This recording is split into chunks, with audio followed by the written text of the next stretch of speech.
Ese es Pato Pato. Alex, fuera de ahí. Mariana Pilla.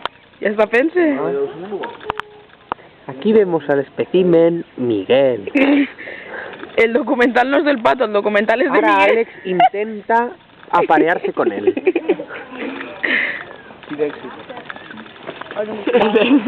Él se defiende con sus prominentes cuernos. Pero Alex vuelve a la carga. La hembra no permite el apareamiento. La hembra es Miguel. Primero tendrá que hacer el cortejo. Y puede tardar días e incluso años.